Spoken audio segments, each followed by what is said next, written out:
76వ కీర్తనలో మనం దేవుని వాక్యాన్ని చదువుకున్నాం. కీర్తనల గ్రంథం 76వ కీర్తనలో యోదాలో దేవుడు ప్రసిద్ధుడు, ఇశ్రాయేలులో ఆయన నామము గొప్పది. షాలేంలో ఆయన గుడారం ఉన్నది, సియోనులో ఆయన ఆలయం ఉన్నది. ఈ కీర్తనలో 7వ వచనం చూడండి. నీవే భయంకరుడు, నీవు కోపపడి వేళ నీ సన్నిధిని నిలవగలవాడెవడు? నీవు తీర్చిన తీర్పు ఆకాశంలోండి వెనబడి చేసేటివి. దేశంలో శ్రమనొందిన వారందరినీ రక్షించుటకై న్యాయపు తీర్పునకు దేవుడు లేచినప్పుడు భూమి భయపడి ఓరకుండెను. నరుల ఆగ్రహం నిన్ను స్తుతించును, ఆగ్రహ శేషము నీవు ధరించుకుంది. మనం ధ్యానిస్తున్నట్లుగా ప్రభు ఆయన తీర్పు తీర్చడానికి లేదా నేరం మోపటానికి ఆయన ఇప్పుడు తండ్రి వద్ద లేడు అనేది నిన్న రాత్రి వర్తమానంలో మనం విన్నాం. చాలా మంది ప్రశ్నలు ఎలా ఉన్నాయంటే, పేతురులాగా ప్రభు ఇదిగో మేము సమస్తాన్ని విడిచిపెట్టేశాం, మరి మాకేంటి అని చాలా మంది అనుకుంటా ఉంటారు. కారణం ఏంటంటే, మత్తయి సువార్త 19వ అధ్యాయంలో ఒక వ్యక్తి యేసు ప్రభుని ఏమన్నాడంటే 16లో, నేను ఏ మంచి కార్యం చేయాలన్నా, మనిషి తన నీతిని అనుసరించిన క్రియలను బట్టి నీతిని వెతికేటప్పుడు అతడు యేసుక్రీస్తు ప్రభు దగ్గరికి వచ్చి ఏమడుగుతున్నాడంటే, నేను ఏ మంచి కార్యం చేయాలి అంటే రక్షణ ఎలా వస్తుందని, నేను చేసే కార్యాన్ని బట్టి వస్తుందని అని అతడు అనుకుంటున్నాడు. అలాగే ప్రభు పిలిస్తే వెంబడించిన శిష్యుల్లో ఒకడైన పేతురు, మేం విడిచిపెట్టాము, సమస్తాన్ని విడిచిపెట్టి మేము వెంబడించాము అని 27లో చెప్పాడు. కానీ యేసుక్రీస్తు ప్రభు ఏం చెప్తున్నారంటే 26లో, ఇది మనుషులకు అసాధ్యమే గాని దేవునికి సమస్తం సాధ్యం. అంటే రక్షణ ఒక మనుషుని వల్ల కలగలేదు, రక్షణ దేవుని వల్లనే కలిగింది. ఈ సత్యాన్ని రాత్రి ప్రభు గత ఉదయకాలం నుండి మాట్లాడిన వర్తమానాన్ని స్థిరపరుస్తూ మనతో మాట్లాడారు. జాన్ పాల్ ప్రార్థించినట్లుగా ఈ వర్తమానాలు అభ్యంతరానికి గురి చేయకూడదంటే స్పష్టంగా దేవుని వాక్యాన్ని వింటే తప్ప చాలా అభ్యంతరం రావటమే కాదు, మీరు కూడా తొలిపోయేదానికి అవకాశం ఉంటుంది. యేసుక్రీస్తు పరలోకంలో ప్రస్తుతం ఏం చేస్తున్నాడు అంటే, ఆయన తీర్పు తీర్చే పనిలో లేడు అన్నమాట. ఆయన కేవలం విశ్వాసుల పక్షంగా దేవుని కనపడుతున్నాడు. ఆయన విశ్వాసుల పక్షంగా ఆయన అక్కడ జీవిస్తున్నాడు. ఆయన తీర్పు తీర్చే పనిలో లేడు కాబట్టి, ఆయన జీవిస్తున్నాడు కాబట్టి మనం కూడా నిత్య జీవాన్ని గురించిన సమాధానాన్ని పొందాలి తప్ప, ఇక్కడ పేతురు ఎటువంటి సమాధానం పొందాడంటే 28వ వచనంలో, నన్ను వెంబడించిన మీరును 12 సింహాసనముల మీద ఆసీనులై ఇశ్రాయేలు 12 గోత్రముల వారికి తీర్పు తీర్చుదురు అనే ఆన్సర్ పొందాడు. కానీ వాస్తవంగా ఆయన ఇచ్చే ఆన్సర్ ఏంటంటే 29వ వచనంలో, నిత్య జీవం. సో నిత్య జీవాన్ని గురించి ప్రభు ఆన్సర్ చెప్పాలి. మనంతట మనం ఈ రోజు ప్రభు దగ్గరికి వచ్చాము, ప్రభువుని మనమే నమ్ముకున్నాము, మనల్ని బట్టి దేవుడు మన నీతిమంతులుగా తీర్చాడు, మన ప్రభువుని నమ్ముకోవటాన్ని బట్టి అనుకునే వాళ్ళందరూ మిగిలిన వాళ్ళకి ఎప్పుడు తీర్పు తీరుస్తామా, మిగిలిన వాళ్ళు నమ్ముకోలేదు కదా, వాళ్ళు ఏమైపోతారు, వాళ్ళు ఏమైపోవాలి, వారి విషయం ఏంటి అనే దాని మీద ఎక్కువ ఆలోచన చేస్తున్నారు. అలా ఆలోచన చేయటం వల్ల ఇప్పుడున్న జీవాన్ని గాని, ఇప్పుడు కలిగే ఆనందాన్ని గాని నువ్వు అనుభవించలేవు. కారణం యేసుప్రభు ఇప్పుడు పరలోకంలో ఏం చేస్తున్నాడు? హెబ్రీ పత్రిక 12:1 ఆనందిస్తున్నాడు. యేసుక్రీస్తు ఇప్పుడు ఎందుకు ఆనందిస్తున్నాడు అంటే, ఇప్పుడు యేసుప్రభు జాబ్ ఎవరి మీద? విశ్వాసుల మీద మాత్రమే. హెబ్రీ 7:25లో చెప్పినట్లుగా యేసుక్రీస్తు తన ద్వారా దేవుని యొద్దకు వచ్చి వారి పక్షమున జీవిస్తున్నాడు. కాబట్టి యేసుక్రీస్తు చాలా ఆనందంగా ఉన్నారు విశ్వాసులను బట్టి. మనం కూడా విశ్వాసులను బట్టి ఎప్పుడు ఆనందిస్తామంటే, మనం ఆయన ద్వారా రక్షించబడ్డాం అని తెలుసుకున్నప్పుడు. ఒకవేళ ఇలా అనుకుందాం, రక్షణ అనేది మన ద్వారా జరిగితే, రక్షణ అనేది ఎవరి ద్వారా అయినా జరిగిద్ది. రక్షణ దేవుని ద్వారా జరిగితే ఆయన ఎవరికి జరిగించాలో వారికి జరిగిస్తారు. రక్షణ ఎవరి ద్వారా జరిగిద్ది? ప్రభు చెప్పాడు 24వ వచనంలో, సూది బెజ్జములో ఒంటె దూరుట అన్నాడు. ఇక్కడ ఒంటె ఎవరు? ఇక్కడ ఒంటె ఎవరు? తన క్రియల ద్వారా రక్షణ వెతుకుతున్నవాడు ఒంటె. సూది బెజ్జం అంటే ఏంటి? యేసుప్రభే వాడికి అడ్డం అని అర్థం. సో తన క్రియల మూలంగా నీతిని వెతికేవాడికి యేసుప్రభే అడ్డం. కాబట్టి ఆ ఒంటె దూరలేదు ఇందులోనికి. అది ప్రభు చెప్తున్నాడు. కాబట్టి తన క్రియల వల్ల రక్షణ వెతికే వ్యక్తి ఒంటె వలె ఉన్నాడు. కాబట్టి ఆ ఒంటెకు యేసు ప్రభు ఎలా ఉన్నాడంటే, సూది బెజ్జంలాగా గ్యాప్ లేదు, లోపలికి వెళ్ళటానికి అవకాశం లేదు. కాబట్టి ఈరోజు లోపలికి రావాలంటే నీ చేతిలో ఏం లేదు, నా చేతిలో ఏం లేదు. కేవలం ఆయన మనల్ని కరుణించాడు, ఆయన మనల్ని పిలిచాడు, జగత్ పునాది వేయబడక మునిపే ఆయన క్రీస్తులో మనల్ని ఏర్పరిచాడు, ఆయన మనలను ఆకర్షించాడు, మనం యేసుక్రీస్తునందు విశ్వాసం ఉంచాం. ఇది విశ్వాసి విషయంలో, నీ విషయంలో నీవు ఆలోచించుకున్నప్పుడు నీవు నిత్య జీవాన్ని అనుభవిస్తావు. లేదంటే నా ద్వారానే జరిగిందంటే మనం ఎప్పుడు కూడా మనం తీర్చే తీర్పు గురించి ఆలోచిస్తాం, అవిశ్వాసి యొక్క తీర్పు. లేదా కొందరు పరిశుద్ధాత్మ కార్యాల్లో పాల్పుచ్చుకోవట్లేదు, వాళ్ళ క్రీస్తు న్యాయపీఠం దగ్గర జరిగే తీర్పు గురించి, ఈ తీర్పు గురించి ఎక్కువ ఆలోచిస్తాం.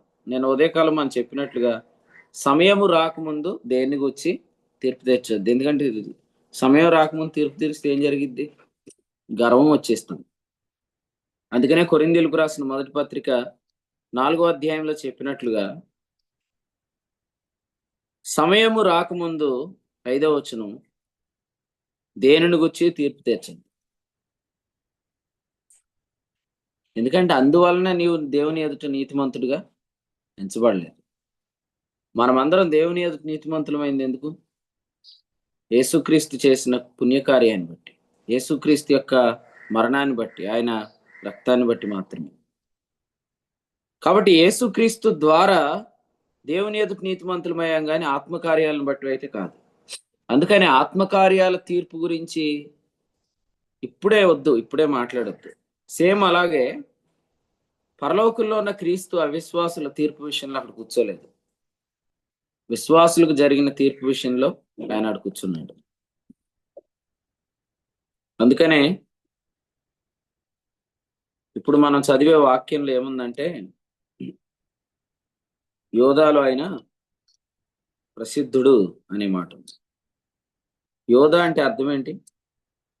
స్తుతి. అందుకనే మనము ఆనందిస్తున్నప్పుడు మనం స్తుతిస్తాం.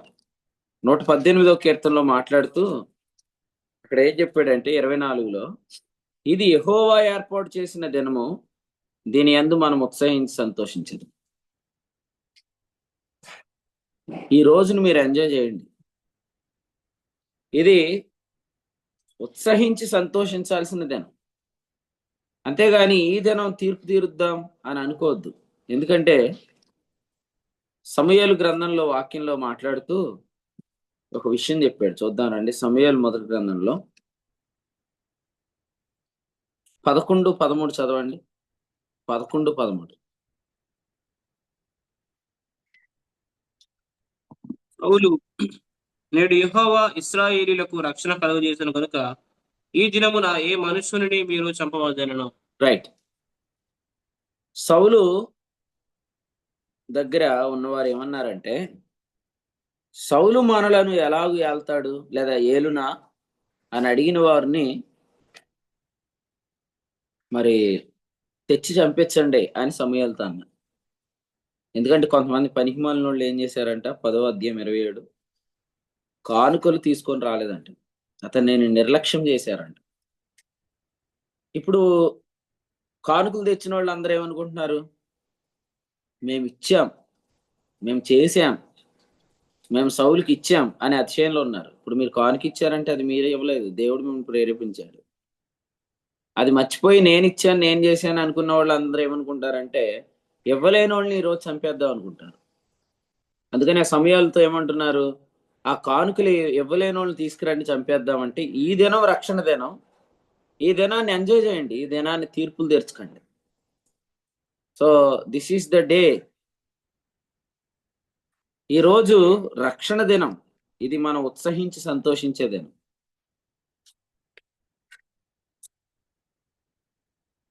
కీర్తన గ్రంథం 118వ కీర్తనలో ఉత్సవ బలి పశువును త్రాళ్లతో బలిపీఠపు కొమ్ములో కట్టుడి 27వ వచనం.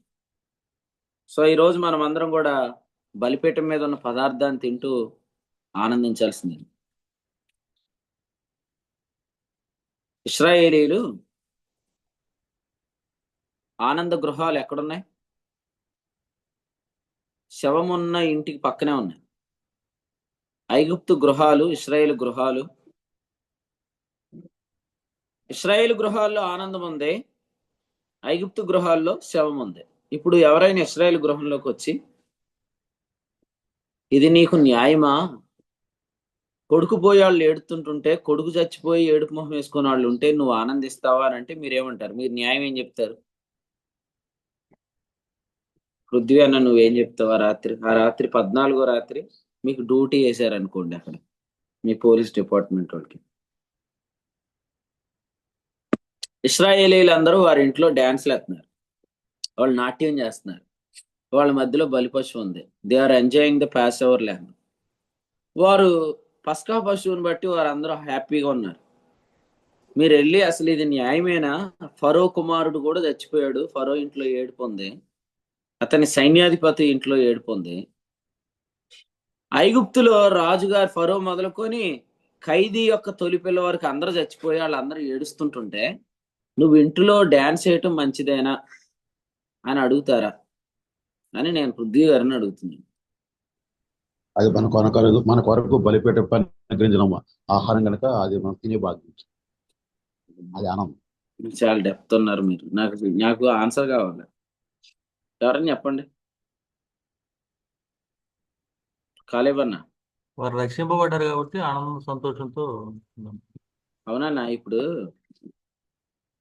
మన టౌన్ లో ఎవరైనా చచ్చిపోయారండి, చచ్చిపోవటం కూడా మామూలుగా కాదు. రాజుగారి అబ్బాయి చచ్చిపోయాడు, రాజుగారి అబ్బాయి చనిపోయాడు.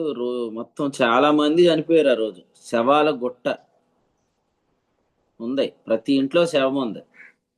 వాళ్ళ మధ్యలోనే ఇశ్రాయేలు గృహాల్లో ఆనందం ఉంది.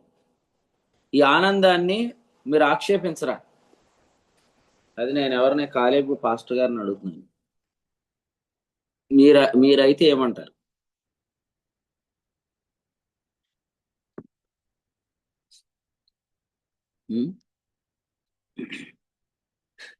తప్పకుండా ఆనందిస్తాం. తప్పకుండా ఆనందించమని చెప్తారా వెళ్ళి? వాళ్ళకి విడుదల కదా అది, అన్నా వాళ్ళకి విడుదల కదా అన్న. అవును, కరెక్టే. కానీ మరి ఇప్పుడు వారికి విడుదలే, కానీ మన బ్రదర్స్ లో కొంతమంది వెళ్ళి బాధపడుతున్నారు. ఏమనంటే, ఎంత మనకు రక్షణ ఉంటే తప్ప మనం అంత అలాగా ఆనందించకూడదు అన్న. ఎందుకంటే చాలా మంది చచ్చిపోయి ఏడుస్తున్నారు కదా, ఈ టైంలో మనం ఆనందించడం కరెక్ట్ కదా అంటున్నారు. మరి ఏమంది?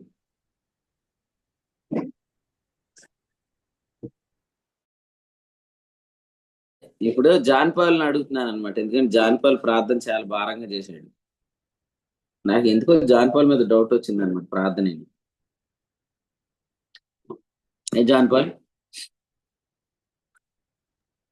అన్నా మనం ఆనందించాలన్నా. మనం కాదు, ఇస్రాయేల్ గొడవ అడుగుతున్నాను. వాళ్ళైనా ఆనందించాలన్నా. ఇప్పుడు పెన్షన్ ఇవ్వటానికి వెళ్ళాం వాళ్ళందరికి, ఇస్రాయేలీలకి. ఈలోగా ఎవరు ప్రతి ఇంటికి పెన్షన్ ఇవ్వడానికి వెళ్తే ఐగుప్తులేమో ఈ నెలకు మాకు పెన్షన్ వద్దు, ఏమొద్దు, మా అబ్బాయి చచ్చిపోయి మేము ఎడుతున్నామని అన్నారు. ఈలోగా ఇస్రాయేల్ ఇంటికి కూడా వెళ్ళాం. అదే అదే ప్రాంతంలో ఉన్నారు కదా వాళ్ళు. పెన్షన్ ఇచ్చినప్పుడు వాళ్ళందరూ నాట్యం చేస్తున్నారు, వాయిద్యాలు వాయిస్తున్నారు, గంతులు వేస్తున్నారు. పెన్షన్ ఇస్తూ ఏం చెప్తావు? ఏమ్మా బుద్ధి జ్ఞానం ఏమైనా ఉందా? అక్కడ పిల్లలు చచ్చిపోయి అంతమంది ఏడుస్తున్నారు, తొలి పిల్లలు చచ్చిపోయి అంతమంది ఏడుస్తున్నారు. మీకు కనీసం ఒక 5 కిలోమీటర్ల దూరంలోనే ఇంతమంది చచ్చిపోయిన వాళ్ళు ఉంటే మీరు ఈ రోజు ఇంత అవసరమా అని నువ్వు అడుగుతావా? అడగవా? అది నా డౌట్. నేనైతే అడగనన్నా. అది నేను వాళ్ళతో ఎందుకు పాటు అడగవు? ఆనందిస్తాను. ఎందుకు అడగవు? తప్పు కదా. ఇప్పుడైతే ఏం చెప్పలేనన్నా, నేనైతే ఆనందిస్తా వాళ్ళతో అంతే. ఆహా, నువ్వు కూడా ఇక పెన్షన్ ఎత్తమ్మా అని లోపలికి వెళ్ళి నువ్వు 4 స్టెప్లు ఎత్తావా? రైట్, అయితే ఓకే, స్తోత్రం. మరి అలాగే ప్రార్థన చేయి, దేని గురించి ఆలోచించుకో. ఏడ్చేవాళ్ళ పక్షంగా మనం ఏదో న్యాయం చేద్దాం అనుకోవద్దు. అంత అంత ఓవరాక్షన్ చేయకండి. నీతిమంతుల గుడారంలో రక్షణను కూర్చున్న ఉత్సాహ సునాదం వినపడుతుంది అంతే. 118వ కీర్తన 15. ఇంతకీ మనల్ని నవ్వొద్దని చెప్పి వాళ్ళు ఏమైనా వాళ్ళతో కూర్చొని ఏడుతారో వాళ్ళతో కూడా ఏడవరు వాళ్ళు. మనల్ని నవ్వుతుంటే మనతో కలిసి నవ్వరు. ఇది మిక్సింగ్ బ్యాచ్ అండి. అక్కడో కాలు ఇక్కడో కాలు వేసే బ్యాచ్. ఒక కాలు ఐగుప్తు ఇంట్లో, ఒక కాలు ఇస్రాయేల్ ఇంట్లో వేసిన వాళ్ళు ఏం చేస్తారు? వాళ్ళతో ఏడవరు, మనతో నవ్వరు. ఏనా ఆనందన్న, అర్థమైందా? అర్థమైందండి. ఐగుప్తు ఇంటిలో శవం ఉందండి, ఇస్రాయేల్ ఇంటిలో పస్కా పశువు ఉంది. ఇప్పుడు అందులో కాలు ఇందులో కాలు వేసినాడు ఏం చేస్తాడు? ఎలా నుంచుంటాడు చెప్పండి? అసలు కాలు అందులో కాలు ఇందులో కాలు వేసినాడు. అలా నుంచున్నవాడు మాటలు పట్టించుకొని ప్రార్థన చేయకండి. అలా నుంచున్నవాడు మాట విని మీరు పాటలు పాడకండి. అలా నుంచున్నవాడు పక్షంగా ఉండి మనమందరం ఎంజాయ్ చేస్తుంటుంటే నువ్వు ఒక్కడు మాత్రం బెక్కమొహం వేసుకొని కూర్చుంటే, ఎందుకురా బెక్కమొహం వేసుకున్నావు అంటే వాళ్ళు చచ్చిపోయారు, మనం ఈ రోజు ఆనందించడం అంత న్యాయమా అని అడిగితే, పోనీ అటు పోయి ఏడుస్తావు, అటు వెళ్ళి ఆడవు, ఇటు వచ్చి నవ్వుతావు, ఇటు వచ్చి నవ్వు. నీ ఎప్పుడు చూసినా ఒక పక్కేమో ఒక పక్కేమో నవ్వు మొహం, ఒక పక్కేమో ఏడుపు మొహం. అట్లా మీరు వండకండి. ఎందుకంటే కొత్త బట్టకు పాత గుడ్డ మాట. పాత పాత గుట్ట గుడ్డ మాస్క్ వేయకండి. పాత తిథిలో క్రొత్త రసం పోయకండి. బాప్తిస్మిచ్చి యోహాను వెంబడిస్తారా అంటే ఆయనను వెంబడించరు. కానీ యేసు ప్రభు దగ్గరికి వచ్చి బాప్తిస్మిచ్చి యోహాను శిష్యుల గురించి, బాప్తిస్మిచ్చి యోహాను పరిచర్య గురించి మాట్లాడుతూ ఉంటారు. సో అటువంటి వారు ఈ దినాల్లో కూడా ఉన్నారు. ఇక్కడ విషయం ఏంటంటే యేసు ప్రభు పరలోకంలో ఎల్లప్పుడూ ఆనందిస్తాడు. పరలోకంలో యేసుక్రీస్తు యొక్క ఆనందం అంతా ఎవరి మీద ఆధారపడి ఉంది? కేవలం విశ్వాసుల మీద ఆధారపడే ఉంది. ఇది మీకు అర్థం అవ్వాలి. ఎఫెసీయులకు రాసిన పత్రికలో 1వ అధ్యాయము మీరు చదువుకుంటే 4వ వచనంలో, జగత్ పునాది వేయబడక మునిపే ప్రేమ చేత క్రీస్తులో ఏర్పరచుకున్నాడు అంటే వాళ్ళందరూ ఎవరు? విశ్వాసులే. మరి అవిశ్వాసుల సంగతి ఏంటని ఒకడు అడుగుతాడు. అవిశ్వాసుల గురించి అక్కడ లేదు. అవిశ్వాసుల గురించి ఇక్కడ మాట్లాడుకో. ఎందుకంటే ఇక్కడ యేసుక్రీస్తు ఎక్కడున్నాడు? దేవుని కుడిపార్శ్వాన ఉన్నాడు. ఏం చేస్తున్నాడు? యాజకత్వం చేస్తున్నాడు. యేసుక్రీస్తు ఎక్కడున్నాడు? తండ్రి వద్ద ఉన్నాడు. ఏం చేస్తున్నాడు? ఉత్తరవాదిగా ఉన్నాడు. యోహాను మొదటి పత్రిక 2వ అధ్యాయం. ఈ సమయం యేసు ప్రభుకి ఎటువంటి సమయం? నేను రాత్రి మహేష్ అన్నకు కూడా చెప్పాను. పందలపూర్ మహేష్ అన్న రెసిడెన్షియల్ స్కూల్లో పనిచేసేవాడు ఇది వరకు. ఇప్పుడు వాళ్ళకి సెలవు ఇచ్చారండి. అడిగాడు, పెళ్ళి ఉందండి, మాకు పెళ్ళి ఉంది, సెలవుకి వెళ్తాను అన్నాడు. అడిగి వెళ్ళాడు. ఈలోగా హాస్టల్లో ఎవడో గోడ దూకి పారిపోయాడు అనుకోండి. మహేష్ గారికి ఫోన్ చేస్తారా చేయరా?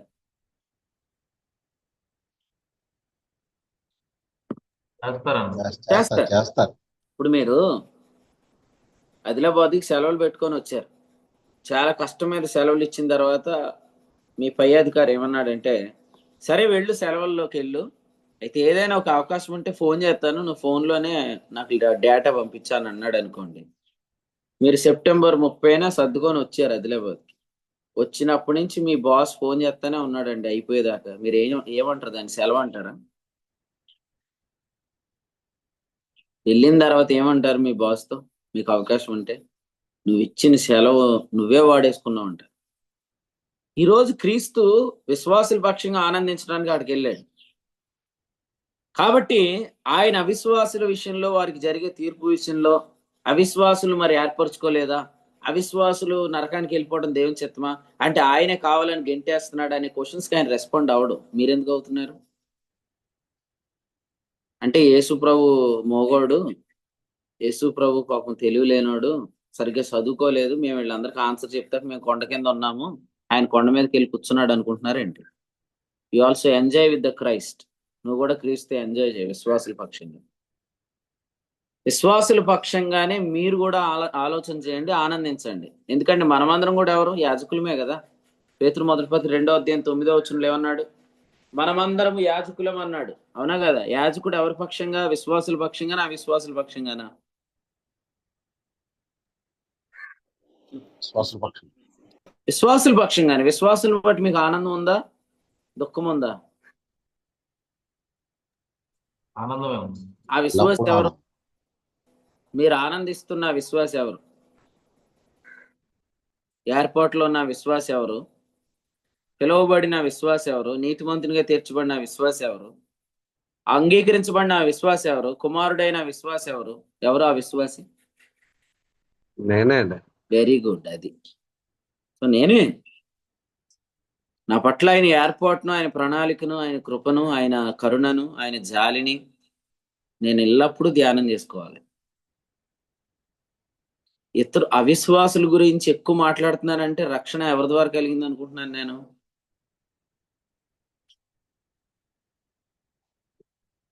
నా ద్వారా కలిగి క్రియల ద్వారా. నా ద్వారా కలిగింది అనుకుంటున్నాను నేను. రక్షణ నా ద్వారా కలిగిందంటే నేను ఇప్పుడు అవిశ్వాసుల విషయంలో ఆన్సర్ చెప్పాలి. రక్షణ దేవుని ద్వారా కలిగితే నేను విశ్వాసుల పక్షంగా ఆనందించాలి.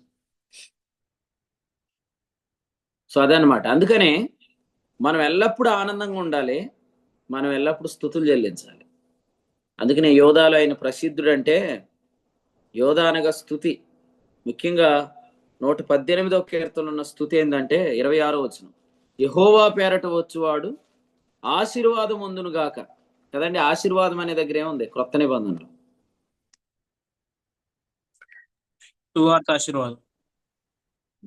కాదండి, స్తుతి అని ఉంది కదా. ఎక్కడుంది అలాగని? ఈ వచనమే రాశాడు. ప్రభు పేరట వచ్చువాడు, చెప్పండి. స్తుతింపబడును గాక. 11వ అధ్యాయం మార్క్స్ వార్త 9వ వచనం. సో ఇక్కడ స్తుతి లేదా ఆశీర్వాదం అనే స్తుతి ఏదంటే, యెహోవా మనకు ఏర్పాటు చేసిన దినములో మనం ఉత్సహించి సంతోషించడం. రక్షణ దినాన్ని పూర్తిగా ఎంజాయ్ చేయండి. రక్షణ దినాన్ని పూర్తిగా ఎంజాయ్ చేయండి.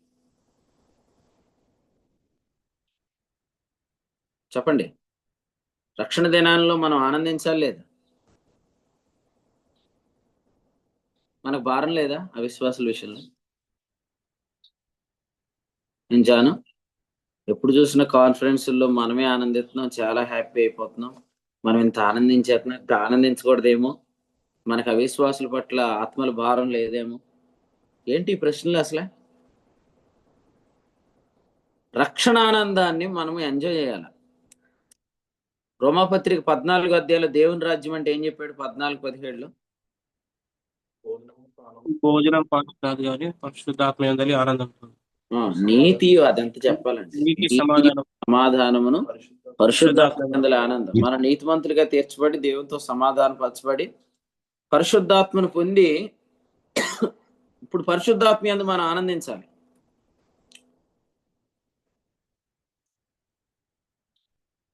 కాబట్టి వివాహం జరుగుతున్న ఇంటికి వచ్చి శవమున్న ఇంటిలోని విషయాలు మాట్లాడుతున్నాడంటే వాడికి మనం ఆనందించడం ఇష్టం లేదు. ఆలోచన చేయండి. ప్రభువు మాట చెప్పారు, ఎప్పుడైతే మనము మన రక్షణ విషయంలో ఆనందిస్తామో అప్పుడే మనము మన రక్షణను గురించి సాక్ష్యం ఇస్తాం. నేను మిమ్మల్ని అడుగుతున్నాను, మీరు రక్షణ విషయంలో ఆనందించడానికి గల కారణం ఏంటి? మీరు రక్షించబడిన తర్వాత మీకు ఏమేమి ఉన్నాయో అన్నీ తెలియబడతాయి. అవునంటారు కాదంటారు? ఇప్పుడు రక్షణ పొందిన తర్వాత రక్షించబడిన వాళ్ళకి ఏమేమి ఉన్నాయో ఏమి తెలియని వాళ్ళు ఆనందించగలరా? అడుగుతున్నా నేను మిమ్మల్ని. ఇప్పుడు జూమ్ మీటింగ్ వస్తుందండి ప్రతిరోజు ఉదయం, మీరు కూర్చొని వాక్యం వింటున్నారు. రక్షించబడి మీకు ఏమున్నాయో తెలుస్తున్నాయా? లైవ్ వింటున్నారు, తెలుస్తున్నాయా? రక్షించబడి మీకు ఏమున్నాయో తెలుస్తున్నప్పుడు మీకు ఆనందం కలుగుతుందా? తెలియని వాళ్ళకి ఆనందం కలుగుతుందా? ఆనందం కలిగినోడు మీ దగ్గరికి వచ్చి ఏం మాట్లాడతాడు? నువ్వు ఎందుకు ఆనందిస్తున్నావు అని అడుగుతాడు. అర్థమైంది మీకు? పేతురు మొదటి పత్రిక, యేసు క్రీస్తు తండ్రి అయిన దేవుడు స్తుతింపబడును గాక. స్తుతింపబడును గాక. స్తుతి అనే పదం ఎందుకు మాట్లాడాడంటే, ఎలయనగా మనకు అక్షయమైన నిర్మలమైన వాడబారిన స్వాస్థ్యం ఉంది. మన స్వాస్థ్యం ఎంత గొప్పదో దాని మహిమైశ్వర్యం ఏంటో మనకు తెలుసు కాబట్టి మనం ఆనందిస్తాం. నా దగ్గరకు వచ్చి ఎంత ఆనందించాలి మీరు ఎందుకు చెప్తున్నారు? రాజమండ్రి సెంటర్ జైల్లో ముక్కలో కోడి మాంసం వేసేటప్పుడు కూడా తూచేస్తారు. లోపలికి వెళ్ళిన వాళ్ళు చెప్తే తెలిసిందా? అంతేనా? అలా మీరు నాకు 2 లీటర్లే నువ్వు ఆనందించు, 3 కేజీలే నువ్వు ఆనందించు అని మీరెవరండి కొలతలు నాకు చెప్తారు? నాకు ప్రభు ఎంత తెలుస్తున్నాడు, నేను అంత ఆనందిస్తాను. మీరెందుకు నన్ను ఆక్షేపిస్తున్నారంటే, because you don't have the joy. నీకు రక్షణ ఆనందం లేదు కాబట్టి ఆనందించే వాళ్ళు అందరూ అపరాధుల్లో కనపడతారు. ఇప్పుడు మీరు ఒక మంచి బట్ట వేసుకున్నారనుకోండి, దాన్ని ఏమంటాం? సునాద వస్త్రం అంటాం, లేదా రక్షణ వస్త్రం అంటాం, ఆనంద వస్త్రం అంటాం. కానీ కొంతమంది ఎప్పుడు నాకు వైదవ్య వస్త్రాలే ధరింప చేయాలనుకుంటున్నారు. వైదవ్య వస్త్రాలు అంటే మొగుడు చచ్చిపోయిన వాళ్ళు వేసుకునే బట్టలు వేసుకోండి అని చెప్తున్నారంట. ఎవరికి? సియోను కుమార్తెకి. భర్త చచ్చిపోతే ఈ బట్టలు వేసుకోవాలని చెప్తున్నారంట. నీకు భర్త లేడా? యెషయా గ్రంథంలో 54లో ఏం చెప్పాడు? నిన్ను సృష్టించిన వాడు నీకు భర్త అయి ఉన్నాడు. నీకు భర్త అయి ఉన్నాడు అని ఉంది కదా. ఆ భర్త చనిపోతాడా? చనిపోడు. కదా, చచ్చిపోడు. మరి ఎందుకు నువ్వు లోకం మాట విని భర్త చనిపోయాడని నువ్వెందుకు ఆ వస్త్రాలు వేసుకోవాలని? అంటే ప్రపంచం నువ్వు ఎప్పుడు ఆ వస్త్రం వేసుకొని ఉంటావా చూద్దామని వెయిట్ చేస్తుంది. అందుకనే చనిపోగానే వచ్చిన వెంటనే ఏమంటారంటే, ఇక నుంచి నువ్వు ఈ బట్టలు వేసుకోమ్మా, ఇక నుంచి నువ్వు ఎలా ఉండమ్మా అని చెప్తారు. కానీ 54వ అధ్యాయంలో ఏం చెప్పాడంటే, ఇక్కడ 4 నీ వైదవ్యపు నింద ఇక మీదట జ్ఞాపకం చేసుకొనవు. నిన్ను సృష్టించిన వాడికి వైదవ్యపు నింద ఎందులో కనపడుతుంది? వైదవ్యపు నింద ఎందులో కనపడుతుంది? రక్షణానందంలో కనపడుతుంది. వైదవ్యపు నింద రక్షణానందంలో కనపడటం ఏంటన్నా? వస్త్రంలో. వస్త్రంలో. అది విధవరాలు వేసుకునే బట్టలో కనపడుతుంది వైదవ్యపు నింద. ఆమె వేసుకున్న బట్టను బట్టి కనపడుతుంది. ఇప్పుడు నేను ఒక మంచి బట్ట వేసుకొని హ్యాపీగా ఉన్నాను అనుకోండి, నేను చాలా మంచి బట్టలు వేసుకొని చాలా హ్యాపీగా ఉన్నాను, ఎప్పుడు ఇస్త్రీ చేసిన బట్టలు వేసుకుంటున్నాను. అది దానికి కూడా తీర్పేనా? నీకు ఆత్మల పట్ల భారం లేదు, ఎప్పుడు ఐరన్ చేసుకుని షర్ట్లు వేసుకుంటాం, ఎప్పుడు తలపాపిడి చక్కగా దూకుంటాం, ఎప్పుడు నువ్వు ఎంజాయ్ చేస్తాను ఉంటావు, మంచి షూ వేసుకుంటావు, మంచి చెప్పులు వేసుకుంటావు, నీకు అసలు ఆత్మల పట్ల భారం ఉందా లేదా అంటాడు అప్పుడు. అంటారా ఏంటండి? అంటారు కదా. అంటే ఇప్పుడు మన క్వశ్చన్ అడిగినోడిని పట్టుకొని ఎరా నీకు ఎంత భారం ఉందని అడగాలి. మనం అడగం. మనం ఇప్పుడు వెంటనే వెళ్ళి నలిగిపోయిన షర్ట్ వేసుకొని, నలిగిపోయిన షర్ట్ ఎందుకులండి, గోని పట్టు ఒకటి ధరించుకోండి. ఈసారి 31 రాత్రి వెళ్ళి 3-4 గోను సంచులు అట్టుకెళ్ళిపోయి పిల్లలు కుట్టించి మీరు కూడా కుట్టించుకొని మీరు కూడా వేసుకొని రండి. నువ్వు చల్లగానైనా ఉండు, వెచ్చగానైనా ఉండు. ఎందుకు ఓవర్ యాక్షన్ చేస్తున్నావు? ఇది నీ కొరకు ఏర్పాటు చేసిందేనో, ఆనందించయ్యా బాబు అంటే, నాకు అన్నం సహించట్లేదన్నా, నేను తినలేకపోతున్నానని యేసుప్రభు చెప్తున్నాడంట. ఎందుకు రా నువ్వు తినలేకపోతున్నావు అంటే, నశించు ఆత్మ లెన్నియో చేజారి పోవు చుండగానే యేసుప్రభు చెప్తున్నాడంట. అంటే యేసుప్రభుకి ఆత్మల భారం లేదనేగా, నీకే ఉందనేగా. సో ఈరోజు యేసుప్రభు చాలా ఆనందంగా ఉన్నాడు. కాబట్టి ఆయనకి ఎటువంటి మరణ వార్త చెప్పొద్దు.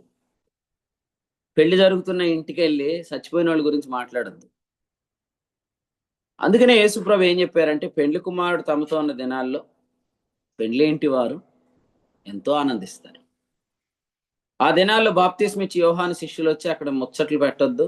పరిసయ్యులు వచ్చి బాప్తిస్మ ఇచ్చి యోహాను శిష్యుల గురించి క్వశ్చన్లు అడగొద్దు అక్కడ.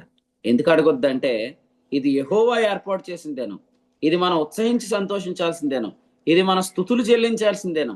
ఎందుకంటే యోధాలో మన దేవుడు ప్రసిద్ధుడు కాబట్టి ఆయన మనల్ని రక్షించాడు. 54వ కీర్తన 4వ వచనం మళ్ళా మీకు చెప్తున్నాడు, నీ వైదవ్యపు నింద ఇక మీదట జ్ఞాపకము చేసుకోవచ్చు.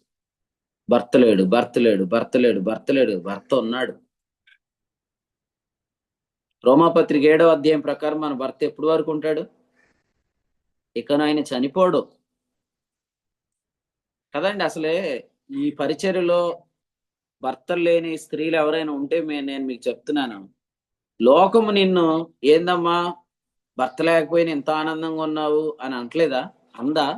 అంటదా? అంటది. మనం ఏమనాలా? నా భర్త చనిపోలేదు, బ్రతికే ఉన్నాడని చెప్పాలి. ఆయన ఇక చనిపోవడని చెప్పాలి. అంతేగాని ఎవరో కోరుకున్న బట్టలు మీరు వేసుకుంటున్నారు కానీ వాళ్ళు బాగానే ఎంజాయ్ చేస్తూ ఉంటారు, నీ ఆనందాన్ని పాడు చేస్తూ ఉంటారు. అందుచేత అర్థం చేసుకోండి, మనము 54వ కీర్తనను బట్టి మన జీవితాల్లో ఎల్లప్పుడూ ప్రభువుని కలిగి మనం ఈరోజు ఎంజాయ్ చేయాలి, సంతోషించాలి. సరదాగా బీచ్కి వెళ్ళామండి. ఎక్కడికి వెళ్ళాం? బీచ్కి వెళ్ళి చక్కగా ఆడుకుంటున్నాం. ఆడుకొని 2-3 ఫోటోలు దిగాము. ఫోటోలు కూడా మనకి స్టేటస్ లో పెట్టే అలవాటు ఉందిగా, పెట్టాం. చెప్పండి, నెక్స్ట్ క్వశ్చన్స్ చెప్పండి. ఫస్ట్ క్వశ్చన్, సేవకుడు బీచ్కి వెళ్ళొచ్చా? సెకండ్ క్వశ్చన్, వెళ్తే వెళ్ళొచ్చు కానీ ఖచ్చితంగా 35 నిమిషాలు మాత్రమే ఉండాలి కదా, 36 నిమిషం ఎందుకు ఉంది? మూడో ప్రశ్న ఏంటి? ఇన్ని ఆత్మలు నశించిపోతే అసలు ఏమాత్రం భారం లేకుండా ఆ ఇసుకలో అలా పరిగెట్టడం ఏంటి కదండి. ఇది ఏంటంటే ఇది ఒక రకమైన కుళ్ళు అనమాట. వాస్తవంగా ఈ క్వశ్చన్లు అడిగే వాళ్ళందరూ ఏం చేస్తున్నారు చూడండి మీరు. అలాగని నేను మిమ్మల్ని అందరూ బీచ్కి పొమ్మంటలేదు. ఈ క్వశ్చన్స్ ఎట్లా ఉంటాయి అంటే, కొంతమంది మీ ఆనందానికి కూడా తీర్పులు తీరుస్తారు.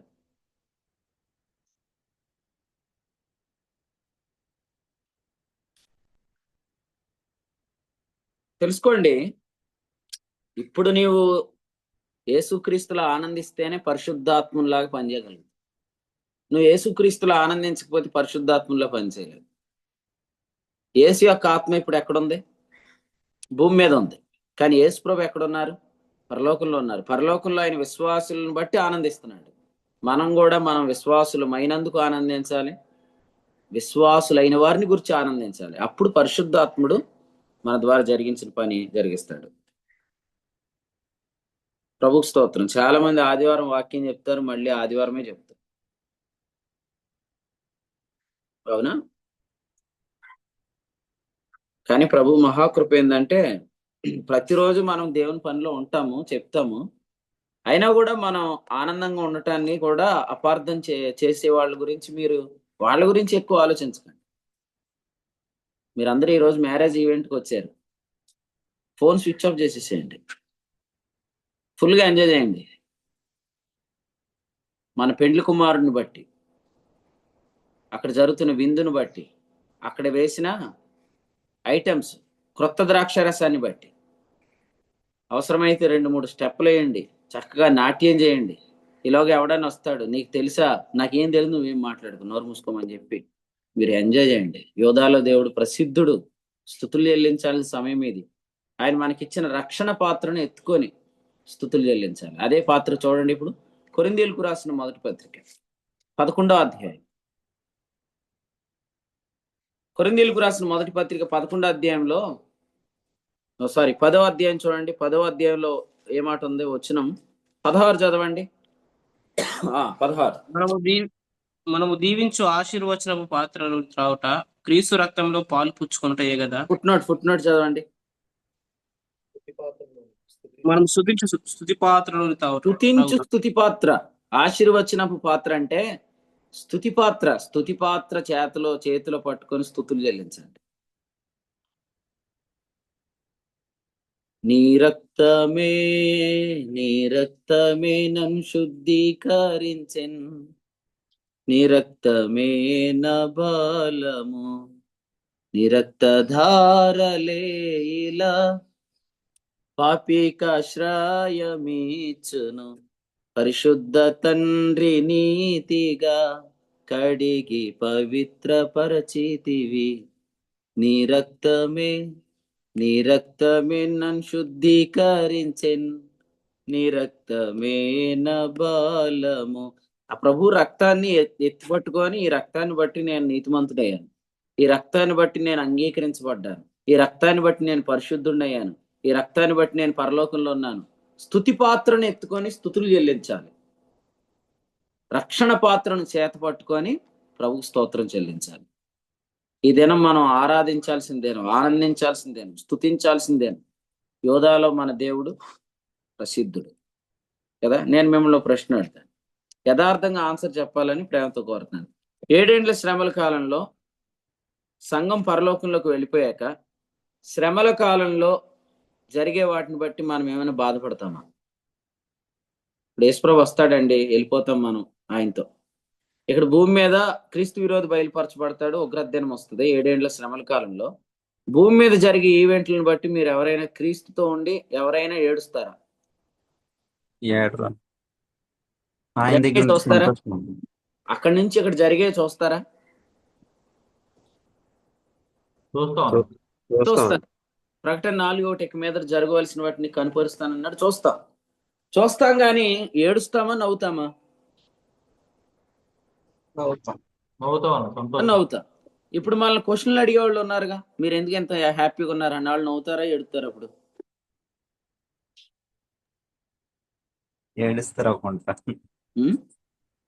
ఏడుస్తారు అనుకుంటాను. మనం అక్కడికి వెళ్ళిపోతే వాళ్ళు ఇక్కడ ఉన్నది మొహంలో దిగిలే కదా. కాదండి, రక్షించబడిన వాళ్ళు అందరూ ఎత్తపడతారు కదా.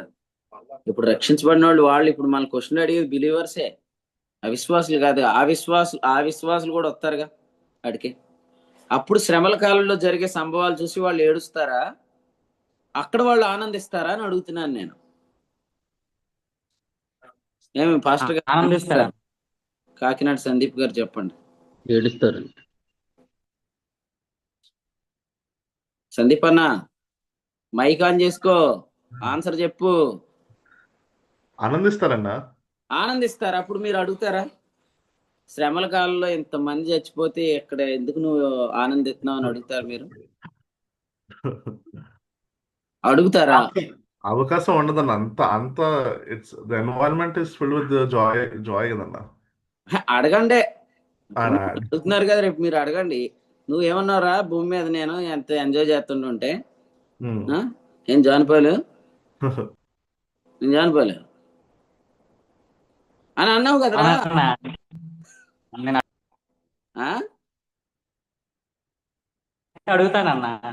అది చూడండి, అది ఆన్సర్. అది నువ్వు అడుగు. నేను అడిగారుగా, నువ్వు అడుగు రేపు. భూమి మీద 3వ భాగం కాలిపోతే నువ్వేంటి ఇక్కడ స్తుతి స్తుతి స్తుతి స్తుతి స్తుతి స్తుతి స్తుతి స్తుతి అంటున్నావంటే నాకు అప్పుడు అలాగే ఉంది. నీవు ఇప్పుడు శ్రమల కాలం తర్వాత ఆనందిస్తున్నావు, నేను సంఘకాలంలోనే ఆనందించానని చెప్పాలి. ఎందుకంటే నీకు శ్రమల కాలం అంతా సంఘకాలం అంతా క్రీస్తులు ఏమున్నాయి నీకు ఎవరు చెప్పేవాడు లేడు, నేను మూసేశారు. నీకు ఎక్కడికి వచ్చాక అర్థమైంది, నాకు అక్కడే అర్థమైంది ప్రభు ఏంటో అని నువ్వు అడగాల. యేసుబాబు ఏమన్నా అర్థమవుతుందా? ఏమర్థమవుతుంది? అయ్యా నువ్వు ప్రవక్తని గ్రహించున్నానని మాత్రం అనుకో. ఏం చెప్పానో చెప్పు. అర్థమైందా? అర్థం అవ్వలేదండి? అందరికీ అర్థమైందా? అర్థమైన వాళ్ళు చేతులు ఎత్తండి. ఈరోజు మీరు ఏం చేస్తారు? మంచి బట్టలు వేసుకోండి, మంచి చెప్పులు కొనుక్కోండి, అక్కోళ్ళు మంచి హ్యాండ్ బ్యాగ్ కొనుక్కోండి, తప్పేం లేదు. You enjoy your salvation. నువ్వు ప్రభువుని బట్టి ఆనందించు. అంతేగాని ఎవరి కోసమో నలిగిపోయిన బట్టలు వేసుకొని ఏంట్రా బాబు బటన్స్ కూడా లేని బట్టలు ఎందుకు వేసుకున్నావు అంటే నేను నశించిపోయి ఆత్మల పట్ల భారం కలిగి ఉన్నానంటే ప్రభు చెప్తున్నాడు ఆ వైదవ్యపు వస్త్రాలు తీసేయి, ఆనందపు వస్త్రాలు ధరించుకో. కాబట్టి మిమ్మల్ని తినొద్దన్నవాడు ఎక్కడో కూడా వెనక్కి ముక్కలు లాగిచ్చేస్తా ఉంటాడు, మీకు తెలియదు. ఆడు ఉపవాసం చేస్తున్నాడని మీరు అనుకుంటున్నారేమో. వాడు ఉపవాసం రైట్ ఉపవాసం కాదు, వాడు ఉండలేడాడు, తిండిపోతుడాడు. మీకు అర్థమైందా? కాబట్టి ఈ ప్రశ్నలన్నీ మీరు ఆనందించడము వాడికి ఇష్టం లేదంతే. ఆనందం నిన్నటి మీద ఈరోజు పెరిగిద్దా పెరగదా? నేను యేసును కూర్చున్న సంగతులు కొన్నే తెలుసు, ఈరోజు ఇంకా కొన్ని తెలుసుకుంటాం, రేపు ఇంకా తెలుసుకుంటాం, ఇంకా ఆనందిస్తాం. మనల్ని ఆనందించే కొద్దీ ఏడ్చేవాళ్ళు ఇంకా గట్టిగా ఏడుస్తారు. యెజ్రా గ్రంథంలో ఏం చేస్తున్నారంట, పూర్వకాలమున ఆ మందిరానికి పునాది వేసిన వారు అక్కడ ఉన్నారంట. వాళ్ళందరూ ఇప్పుడు వేయబడుతున్న మందిర పునాది చూసి ఏం చేస్తున్నారంట, బిగ్గరగా ఏడుస్తున్నారంట. 3వ అధ్యాయము 12వ వచనం 11వ వచనం చూడండి. వీరు వంతుల చొప్పున కూడి యెహోవా దయాళుడు, ఇశ్రాయేలీయుల విషయమైన కృప నిరంతరం నిలిచునని పాడుచు యెహోవాను స్తుతించిరి. మరియు యెహోవా మందిరం యొక్క పునాది వేయబట్టు చూచి జనులందరూ గొప్ప శబ్దంతో యెహోవాకు స్తోత్రము చేసిరి. యెజ్రా గ్రంథం 3వ అధ్యాయం 12వ వచనం. మునుపటి మందిరమును చూచిన యాజకుల్లోను లేవీల్లోను కుటుంబ ప్రధానుల్లోను వృద్ధులైన అనేకులు ఇప్పుడు వేయబడి ఉన్న మందిరం యొక్క పునాదిని చూచి గొప్ప శబ్దంతో ఏడ్చిరి. వీళ్ళ ఈ ఏడుపుని ఏమని భావిస్తారు? ఆత్మల భారం అని. ఆత్మల భారం. ఇంకా ఆత్మల భారం అని. ఇంకా చెప్పు ఇంకా కష్టం. ఉపవాసం బాగా కష్టపడుతున్నాం, మేమే ప్రయాసపడుతున్నాం అని. ఇంకా చెప్పు. ఇప్పుడు చెప్పలేదు నువ్వు మా రోజుల్లో. మా రోజుల్లో అది అహరోనాన్ని నవ్వుకుంటున్నాడు. యెజ్రా గ్రంథం 3వ అధ్యాయం 12 అంటే వృద్ధులైన అనేకులు అంట. అంటే ఈ ముసలి బ్యాచ్ అంతా ఎందుకున్నారు ఈ మీటింగ్లు ఇక్కడ? ఒక ఆయన మాకు పేరు పెట్టాడు అనమాట, కుర్రసేన అంట. కుర్రసేన ఎక్కువైపోయిందండి ఈ మధ్యలో అన్నాడు. దేవునికి స్తోత్రం. కుర్రసేన అని ఎందుకు పెట్టాడు అనుకున్నారు? 12వ వచనం చదవండి. సంతోషము చేత బహుగా అరిచారంట ఈ యవనస్తులు, లేదా ఈ కుర్రసేన అనుకోండి పోని, దేవుని స్తోత్రం. ఈ కుర్రసేన ఏం చేశారంట?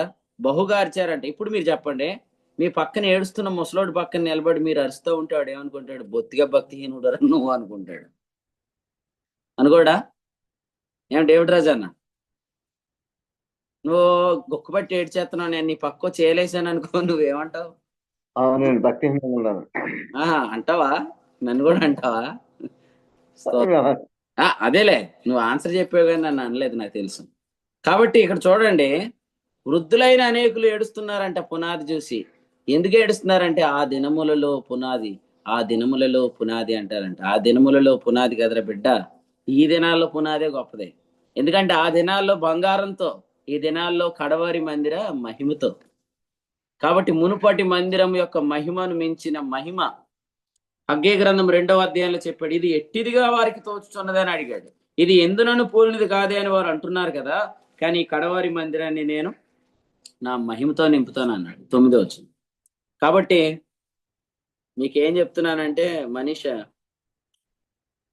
విజిల్స్ వేయండి, ఏం కాదు, కేకలేండి. వాళ్ళు ఏడుస్తున్నారు అని మీరేం బాధపడకండి. వీలైతే ఒక టిష్యూ బాక్స్ ఒకటి పట్టుకొచ్చేసేయండి. ఏడ్చే వాళ్ళకు బాక్స్ ఇచ్చి తుడుచుకుంటా ఉండి, ముక్కు తుడుచుకో కారిపోతుంది, మేము ఆనందిస్తాం అంతే. ఈ పునాది మీకు ఎందునని పోలినది కాదు, కానీ మాకు తెలుసు మేము వేసే ఈ మందిరంలో కడవరి మందిరపు మహిమ ఉంది. కాబట్టి 13వ వచనం తెలుసా? ఏది సంతోష శబ్దమో ఏది దుఃఖ శబ్దమో జనులు తెలుసుకోలేకపోయారు, కానీ మొత్తానికైతే శబ్దం మాత్రం ఎక్కువ దూరం వెళ్ళిపోయింది. ఎందుకు? ఏడ్చేవాళ్ళు గోల, నవ్వేవాళ్ళు గోల, 2 గోళ్ళు కనిపిస్తే మొత్తానికి గోల వినపడింది. దేవునికి స్తోత్రం. గోల వినపడడానికి వినపడగానే సోమరులు, దిక్కుమాలినోళ్ళు, దరిద్రులు, జూమ్ మీటింగ్ రానోళ్ళు ఉంటారు చూసారా, వాడు కూడా లేచి ఏంట్రై, ఒకడు నవ్వుతున్నాడు, ఒకడు ఏడుస్తున్నాడు. వీడు ఎందుకు ఏడుస్తున్నాడు అని అడిగాడంట. వాడికి ఆత్మల భారం ఎక్కువైపోయి ఏడుస్తున్నాడండి అన్నారంట. అంటే మిగిలిన వాళ్ళు, నవ్వుతున్న వాళ్ళు అందరూ ఎవరు? వీడికి ఆత్మల భారం లేదు, వీడికి రక్షణ పొందాల్సిన వాళ్ళ గురించి ఆలోచన లేదు. వాళ్ళలో ఇంకో కుర్రాడు ఉన్నాడంట. ఆ కుర్రాడు ప్రభువైన యేసుక్రీస్తు, 33 ఏండ్ల యవన బిడ్డ. ఆయన కూడా డాన్స్ చేస్తున్నాడంట. యేసు ప్రభు దగ్గరికి వెళ్ళి, వీళ్ళకంటే బుద్ధి లేదు, కుర్రోళ్ళు అందరు కేకలేస్తున్నారు, నువ్వెందుకు కేకలేస్తున్నావు అని ఆయన అడిగాడంట. కాబట్టి ఇదంతా విచిత్రమైన క్రైస్తవ్యం, దీన్ని పట్టించుకోకండి. సో వీళ్ళందరూ ఈ రోజు నవనోళ్ళందరూ రేపొద్దున క్రీస్తు న్యాయపెట్టిన తర్వాత వీళ్ళందరూ 7 ఏండ్ల శ్రమల కాలం నవ్వుతారు, నవ్వరా? అప్పుడు మనం అడుగుదాం, ఓకే, నీకు భారం లేదా? శ్రమల కాలంలో అంతమంది నశించిపోతున్నారే, నువ్వు ఇక్కడ ఆనందిస్తావా అంటే అప్పుడు ఏం చెప్తాడు చూద్దాం. కాబట్టి ఏం చేద్దాం? ఇది యెహోవా ఏర్పాటు చేసిన దినము, మనం ఉత్సహించి సంతోషించుదాం. రైట్, వచ్చిన ప్రశ్న అడిగి మీకు తర్వాత మాట చెప్తాను. ఎంతమంది ఈరోజు జూమ్ మీటింగ్లో ఏడుపు మొహం వేసి కూర్చున్నారు? ఒకసారి మైక్ ఆన్ చేసుకోండి. వాళ్ళకి నేను నవ్వుతూ ఉంటే ఎట్లా ఉంటుంది అంటే కంపరం వచ్చేస్తూ ఉంటుంది అనమాట. లెఫ్ట్ అయిపోదామంటే ఈయన మామూలుడు కాదు. ఎవడు లెఫ్ట్ అయ్యాడో ఆయన చూసి శ్రమల కాలం బేచ్చా అని అడుగుతాడు. ఎందుకు?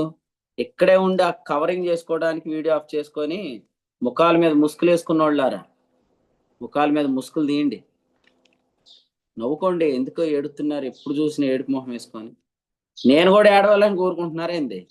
నేను ఏడవను, మీరు కూడా ఎవరు ఏడవకండి. అరవండి, కేకలు వేయండి. ప్రభు చెప్పాడు ఏమని? ఈరోజు మనం అందరం ఆనందించాల్సిన రోజు. ఎందుకంటే యోధాలో మన దేవుడు ప్రసిద్ధుడు, ఆయన మనం రక్షించాడు. అందరు బట్టి ప్రభుకు స్తోత్రం. ఏం ప్రదీప్ అన్న, తప్పేమని చెప్తున్నానా? క్షమించు. వాక్యంలో ఏముందంటే ఇశ్రాయేల్లో ఆయన నామము గొప్పది. ఇశ్రాయేల్లో ఆయన నామం గొప్పది. మా ప్రభువు యెహోవా, ఆయన తన బాహుబలం చేత మమ్మల్ని విడిపించాడు. మీరు ఈ రోజు కాదు రేపు పెట్టుకోండి అంటారేంటి ఫంక్షన్? ఈ రోజే పెట్టుకుంటాం. మొదటి నెల 14వ తేదీనే మీటింగ్ జరిగింది. 14వ తేదీయే కదండి. ఆగస్ట్ అంటే ఏంటి అర్థం? ఫస్ట్ అనే, 8వ నెల అంటే 1 అనే. కాబట్టి అందరు రండి. మందిర ప్రతిష్ఠ జరిగేది 14వ రోజే. ఒక రోజు మార్చుకోవచ్చు కదా అని ఎవరు అనొద్దు. ఆ రోజే జరిగింది, ఆ రోజే జరిగిద్ది. ఎందుకంటే మరి ఈ రోజు చచ్చిపోయారు కదండి, రేపుడికి మార్చండి అంటే ఈ రోజే చేస్తాడు. ఈ రోజే ఎందుకు చేస్తాడు? తీర్పు తీర్చే అధికారం అయిందే, రక్షించే అధికారం అయిందే. మమ్మల్ని రక్షించాడు, మేము ఎంజాయ్ చేస్తున్నాం. వాళ్ళు చచ్చిపోయారు కాబట్టి అక్కడ ఏడుపు ఉంటుంది. ఒకే రోజు 2 ఈవెంట్లు జరుగుతాయి. ఆయన మూలరాయి, ఆయన అడ్డురాయి. కాబట్టి ఎవరో ఏడుస్తున్నారని ఈరోజు మనం పోస్ట్ పోన్ చేసుకోలేము. ఎందుకంటే ఆయన నామము యెహోవా, యెహోవా అనగా బాహుబలము. ఆయన తన బాహుబలం చేత ఐగుప్తులో ఇశ్రాయేలుని ఆయన తీసుకొని వస్తున్నాడు. అందుచేత ఆయన నామమును బట్టి వారు ఆనందిస్తున్నారు. ఫరో చెయ్యి ఎంత భయంకరంగా ఉంది ఆ దినాల్లో, ఎంత బరువుగా ఉంది వారి మీద. నలిగిపోయారు కదండి. ఇంతవరకు మనం నలిగిన దినాలు చాలు, నువ్వు శ్రమ పడిన దినాలు చాలు. ఇప్పుడు మీరు ఆనందించండి. ఇప్పుడు కూడా ఎవడో వచ్చి అక్కడ బ్యాచ్ వాళ్ళు ఇక్కడికి వచ్చి మాట్లాడుతున్నారేమో, వాళ్ళని అక్కడికే పంపించండి. బ్రదర్, నువ్వు అనుకుంటుందే ట్రూ క్రిస్టియానిటీ అయితే నువ్వు అందులోనే ఎంజాయ్ చేయి, ఇందులోకి రాకు. నేను నమ్ముతున్నాను వాయిద్యాలు వాయించటం, గంతులు వేయటం, కేకలు వేయటం, అరవటం, స్తుతులు చెల్లించటం, ఓకే, భాషలతో మాట్లాడటం, ఇదంతా ట్రూ క్రిస్టియానిటీ అని నేను నమ్ముతున్నాను. ఓకే, లేదన్నా నువ్వు ఎప్పుడు కన్నీరు కారుస్తూ భారంతో నువ్వు అక్కడే ఉండి ఇక్కడ రాకు, నేను నీ దగ్గర రాను. అర్థమైందండి? సో శవం ఉన్న ఇంట్లో వాళ్ళు శవం ఉన్న ఇంట్లోనే ఉండి ఆడవండి. పస్కా పశువు ఉన్న ఇంట్లో ఎంజాయ్ చేసేవాళ్ళు ఇక్కడ ఎంజాయ్ చేయండి. వీళ్ళు అక్కడికి వెళ్ళొద్దు, వాళ్ళు ఇక్కడ రావద్దు. పులిసిన పిండి ఎక్కడ తేవద్దు, కొత్త ముద్ద అక్కడ పట్టుకెళ్ళొద్దు. Don't mix the mixture. ఈ ధర్మశాస్త్రాన్ని కృపను కలపొద్దని ప్రేమతో తెలియజేస్తున్నాను. షాలేంలో ఆయన గుడారము ఉన్నది. ఆయన గుడారంలో ముఖ్యమైన భాగం ఏది? అతి పరిశుద్ధ స్థలం. దాని పేరు విశ్రాంతి స్థలం. అక్కడ యేసుక్రీస్తు దేవుని కుడి పార్శ్వాన కూర్చొని ఉన్నాడు. దాని పేరు కరుణాపీఠం. కరుణాపీఠం దగ్గరకు, మెర్సీ సీట్ దగ్గరకు, ద థ్రోన్ ఆఫ్ గ్రేస్ దగ్గరికి వైట్ థ్రోన్ జడ్జిమెంట్ తేవద్దు. వైట్ థ్రోన్ జడ్జిమెంట్ కి there is a time and there is a place. ప్రకటన గ్రంథం 21వ అధ్యాయంలో 20వ అధ్యాయంలో వైట్ థ్రోన్ జడ్జిమెంట్కి దేవుడు ఒక సమయం ఇచ్చాడు, 1000 ఏండ్ల పాలన తర్వాత. అది కాబట్టి 1000 ఏండ్ల పాలన తర్వాత జరిగే వైట్ థ్రోన్ జడ్జిమెంట్ని బేమా సీట్ ఆఫ్ క్రైస్ట్ దగ్గరికి కానీ అలాగే ద థ్రోన్ ఆఫ్ గ్రేస్ దగ్గరికి కానీ తేవద్దు. ఎబ్రీ పత్రిక 4వ అధ్యాయం ఆఖరి వచనం, కృపా సింహాసనం దాని పేరే, కరుణాపీఠం దాని పేరే, రోమా 3:26 కరుణాధారముగా బయలుపరచబడిన యేసుక్రీస్తు. సో ఇప్పుడు యేసుక్రీస్తు ప్రభు దగ్గరకు వైట్ థ్రోన్ జడ్జిమెంట్ తేగకూడదు. అందుకనే ప్రభు ఏమన్నారు, నేను నెడదోలు వర్తమానం విన్నారా, నా తండ్రి వద్ద నేను మీ మీద నేరం మోపుదునని మీరు తలంచకండి అని ప్రభు చెప్పారు. కాబట్టి ఈయన ఇప్పుడు తండ్రి వద్ద కంప్లైంట్లు ఇవ్వడానికి వెళ్ళలేదు, అడ్వకేట్కి వెళ్ళాడు. ఫిర్యాదులు చేయడానికి వెళ్ళలేదు, మన పక్షంగా సాక్ష్యం ఇవ్వడానికి వెళ్ళాడు, మధ్యవర్తిగా వెళ్ళాడు, యాజకుడిగా వెళ్ళాడు, ఉత్తరవాదిగా వెళ్ళాడు, ఆనందించడానికి వెళ్ళాడు, జీవించడానికి వెళ్ళాడు, మరలా వచ్చేదాకా ఆ ఉద్యోగంలోనే ఉంటాడు. అక్కడికి వైట్ థ్రోన్ జడ్జిమెంట్ కేసులు వెళ్ళవు. ధవళమైన సింహాసనం తీర్పు ఎక్కడ జరగదు, పరలోకంలో జరగదు. అలాగే ఎక్కడ జరగదు, క్రీస్తు న్యాయపీఠం దగ్గర కూడా జరగదు. కొరింథీ 2వ పత్రిక 5వ అధ్యాయము 10వ వచనంలో చెప్పినట్లుగా సర్వలోకం ఆయన ఎదుట నిలబడిద్ది అనుకోవద్దు, సర్వసంఘం నిలబడుతుంది, సర్వలోకం కాదు. క్రీస్తు న్యాయపీఠం ఎదుట నిలబడేది ఎవరు కాదు, లోకం కాదు, సంఘమే. కాబట్టి అక్కడ అవిశ్వాసులను గురించిన ప్రస్తావన ఉండదు. దేవుని స్తోత్రం. కాబట్టి ఆయన గుడారాన్ని స్పష్టంగా అర్థం చేసుకుందాం. గుడారాన్ని మనం ఎక్కడి నుంచి ధ్యానం చేయాలని విన్నాం, హైదరాబాద్ వర్తమానంలో ఆవరణం పరిశుద్ధ స్థలం, అతి పరిశుద్ధ స్థలమా, అతి పరిశుద్ధ స్థలం పరిశుద్ధ స్థలం ఆవరణం ఎట్లా స్టడీ చేయాలి? అతి పరిశుద్ధ స్థలంలోంచి మోస్ట్ హోలీ ప్లేస్ లో నుండి దీప వృక్షాన్ని చూడాలి, బలిపీఠాన్ని చూడాలి. నిబంధన మందసం దగ్గర ఆర్క్ ఆఫ్ ది కవనెంట్ దగ్గర నిలబడి మనోరాను చూడాలి, అలాగే బలిపీఠాన్ని చూడాలి. ఎంతమంది విన్నారు నాకు తెలియదు, వింటే అర్థమవుతుంది వాక్యం.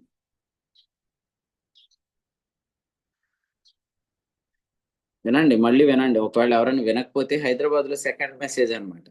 మనం దీపవృక్షాన్ని ఎక్కడి నుంచి చూడాలంటే నిబంధన మందసం దగ్గర నుండి చూడాలి.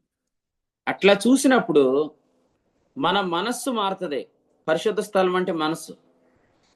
3 బలిపీఠం ఎక్కడుంది, ఆవరణం అంటే శరీరం. మన శరీరాన్ని మనం సజీవంగా సమర్పిస్తాం. అతి పరిశుద్ధ స్థలం అంటే ఆత్మ. సో నువ్వు ఆత్మలో నిలబడు, మనస్సును మార్చుకో, శరీరాన్ని అర్పించు. బలిపీఠం మీద వేరొక అగ్నిని తెస్తే అది అంతా కాలిపోద్ది. లేవికాండం 10:1. కాబట్టి నువ్వు కాపాడబడేదానికి అవకాశం కూడా ఉండదు. తన సేవకులను దేవుడు ఆదుకుంటాడు, కానీ అబద్ధ బోధలు చేసేవాళ్ళని దేవుడు ఆదుకోడు. కాబట్టి నేను దేవుని పని మీద వెళ్ళాను, నాకు యాక్సిడెంట్ అయింది ఏంటి అని ఎవరు అడగొద్దు. నువ్వు చేస్తున్న పని ఏంటో కూడా ఒకసారి చెక్ చేసుకో. విశ్వాసులు మనస్సాక్షిని పాడు చేసేవాడిని దేవుడు ఎందుకు కాపాడాలి? అబీహు నాదాబులకు ప్రొటెక్షన్ లేదు, వారు అన్యాగ్నిని తెస్తున్నారు కదండి. అన్యాగ్ని అనే పదానికి ముందు 9వ అధ్యాయంలో ఉన్న పదం ఏంటి తెలిసి 24వ వచనంలో ప్రజలు ఉత్సాహ ధ్వని చేశారని ఉందా లేదు చూడండి ఒకసారి. తర్వాత 9వ అధ్యాయం 24లో ప్రజలు ఏం చేశారంట, ఉత్సాహ ధ్వని చేశారు. ప్రజలు ఉత్సాహ ధ్వని చేసే అగ్నిని మాత్రమే మనం బోధించాలి. ఉత్సాహ ధ్వని ఎవరు చేస్తారు? అగ్ని వచ్చి నెత్తి మీద పడేవాళ్ళు చేస్తారు, అగ్ని వచ్చి బలిపీఠం మీద పడేవాళ్ళు చేస్తారు. యేసు ప్రభు కాల్చబడ్డాడు, అందుకని మనం ఉత్సాహ ధ్వని చేస్తున్నాం. పస్కా పశువుని తింటున్న వాళ్ళు ఎలా తింటారు? ఇది ఎంత బాగా ఉడికిందన్నా ఈ ముక్క, ఎందుకంటే చెప్పాడు కదా, ఉడికి ఉడకని తినొద్దు అన్నాడు ఆ రోజు. ఉడికి ఉడకని తినొద్దు, నీళ్లతో వండబడిన దాన్ని తినొద్దు, దాన్ని శుభ్రంగా కాల్చి తినమని చెప్పాడు. యేసు ప్రభు కాల్చబడ్డాడు కాబట్టి మనము ఈ ముక్కలు తింటూ వీఆర్ ఎంజాయింగ్. ఈ ముక్కలు తినే అధికారం ఎవరికి లేదు, గుడారంలో సేవ చేయవారికి లేదు. కానీ అతి పరిశుద్ధ స్థలంలో ఉన్న మనం ఇప్పుడు ఆ ముక్క తినడానికి అర్హత పొందుకుందాం. అన్నా అర్థమవుతుందా, అర్థం అవట్లేదా? ప్రభుకి స్తోత్రం. వెజిటేరియన్ లవర్స్ ఎవరు ఫీల్ అవ్వకండి. రేపొద్దు నాన్ వెజ్ ఉంటుందా, వెజ్ ఉంటుందా? ఫ్రెండ్స్ అన్న నువ్వు చెప్పు. ప్రభు దగ్గరికి వెళ్ళిపోయాడు. పెండ్లి విందులో వెజ్ ఉంటుందా నాన్ వెజ్ ఉంటుందా అని అడుగుతున్నాను.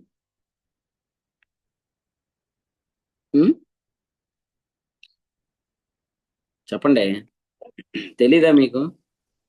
పస్కా పశువు అంటే వెజిటేరియన్ కదా. నాన్ వెజ్ ఉంటదండి. నాన్ వెజ్ ఉంటది. చూసారా, నాన్ వెజ్ లవర్స్ అందరూ బయటకు వచ్చారు. నేనేమంటున్నానంటే అక్కడ బాగా ఎంజాయ్ చేస్తారని దాని అర్థం అనమాట. అంటే అంత ఆనందం ఉంటది రేపు పొద్దుట కదండి. మన పక్కన కూర్చున్నవాడు పశ్చిమ క్యాండిడేట్ అనుకోండి, నేను జాను తెగననుకుంటున్నాను అంటే పశ్చిమ క్యాండిడేట్ అనుకోండి, రండి బాబు ఆ పెరుగు చట్నీ వేయండి అంటే, కూర వేసుకోవాలంటే వద్దండి అంటాడు.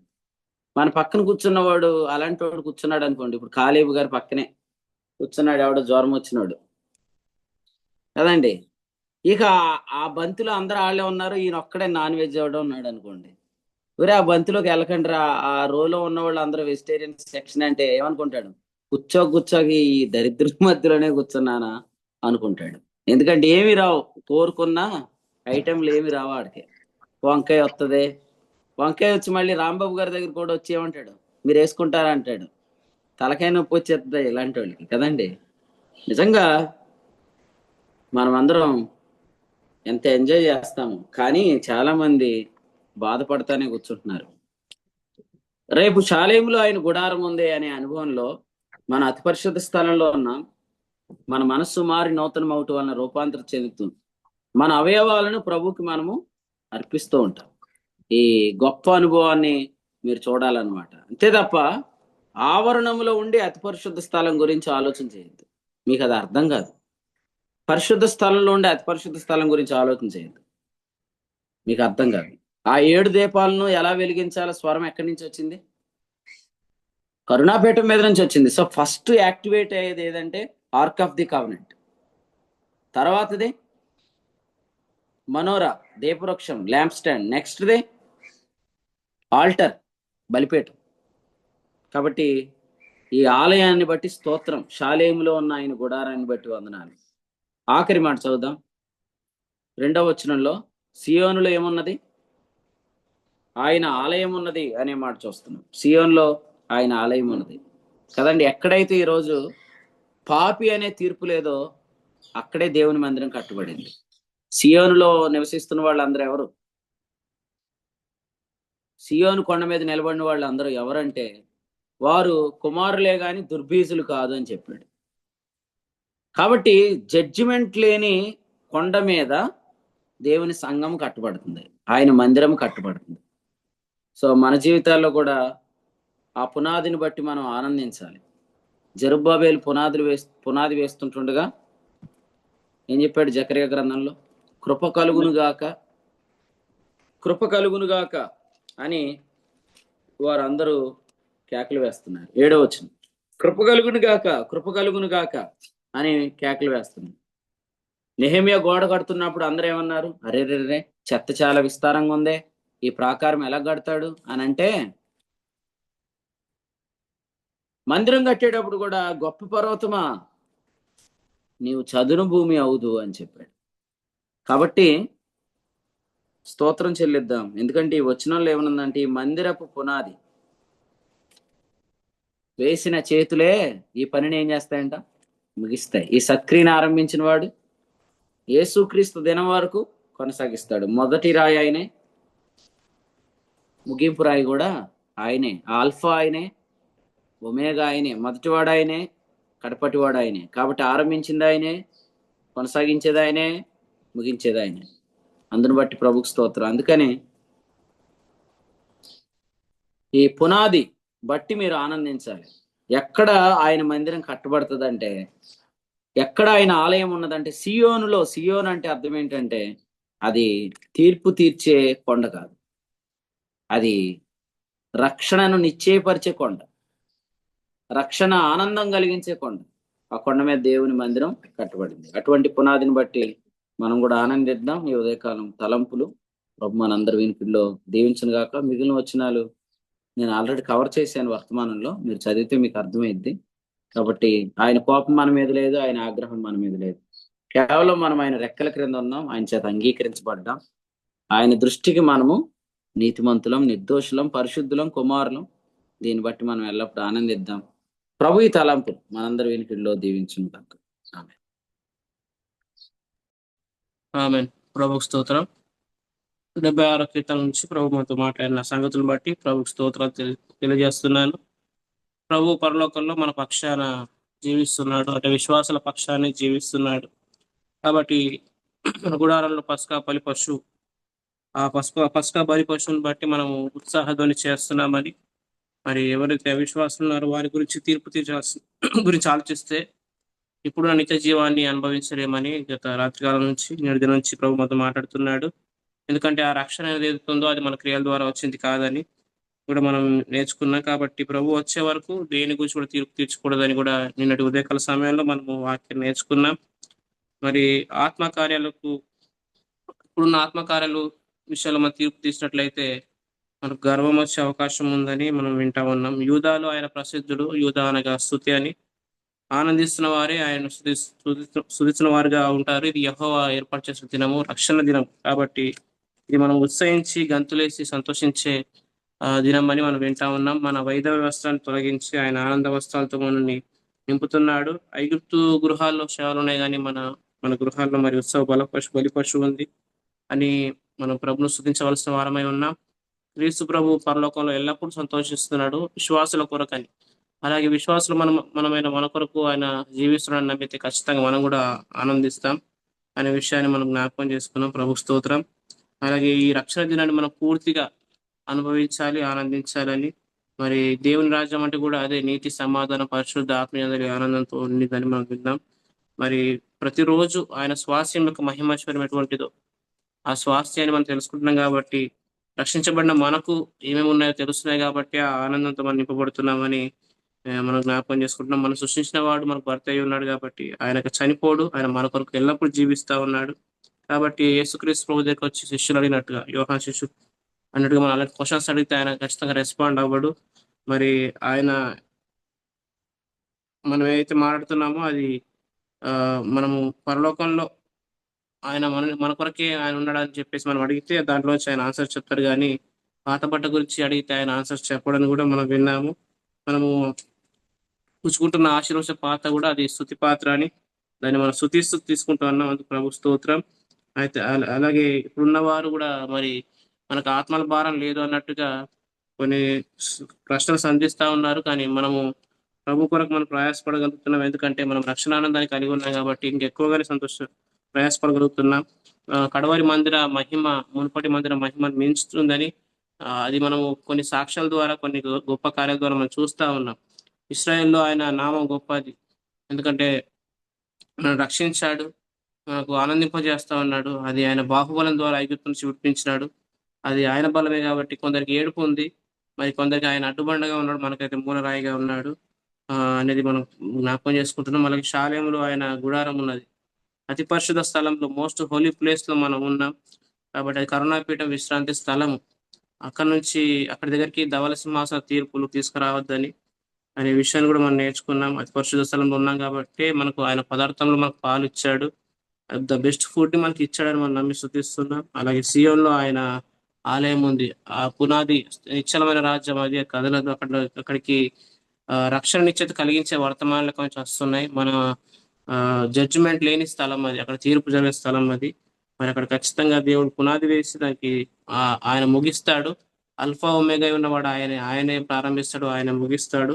కాబట్టి అక్కడ ఉన్న వారందరూ కృప కలుగును గాక అని ప్రభువు స్తుతించినట్టుగా ప్రభు మన జీవితాల్లో గొప్ప కార్యాలు చేయను గాక. ఈ యొక్క కూడికలో ప్రార్థన చేసిన వారికి, వాక్యం చదివి వినిపించిన వారికి, అలాగే కీర్తన పాడిన వారికి ప్రభుపేట వందనాలు తెలియజేస్తున్నాను.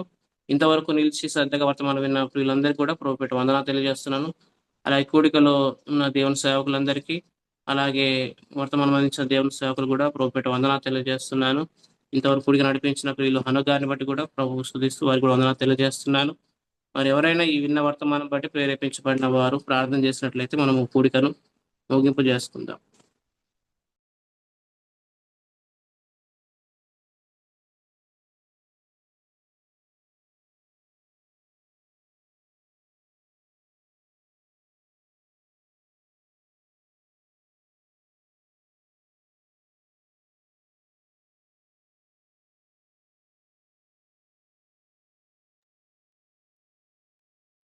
దేవుని సేవకులు, వేములవాడ అగ్రహారంలో పరిచయం చేస్తున్న దేవుని సేవకులు అహరోన్ గారు మన మధ్య ఉన్నారు.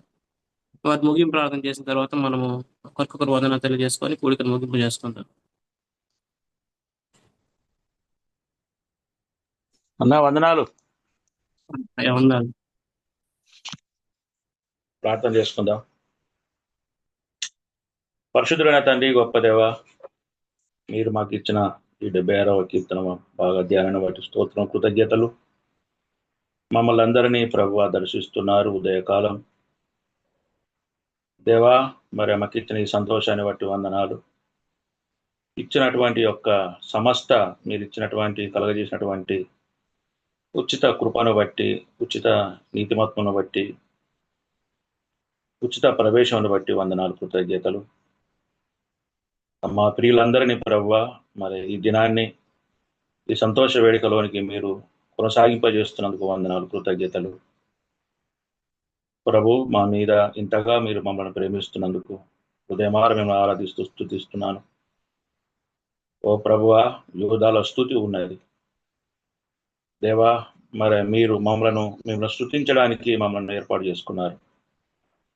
ఉత్సహించి స్తుతించాలి అని, మీరు విమోచించడం స్తుతించాలని, మీరు మమ్మల్ని నీతిమంతులుగా తీర్చడం స్తుతించాలని దేవా, మీరు మమ్మలను అయా పరలోకమందు చేర్చిన స్తుతించాలని, మీరు మాకు కలుగజేసిన సమస్త యోగ్యత వరకు స్తుతించాలని తండ్రి.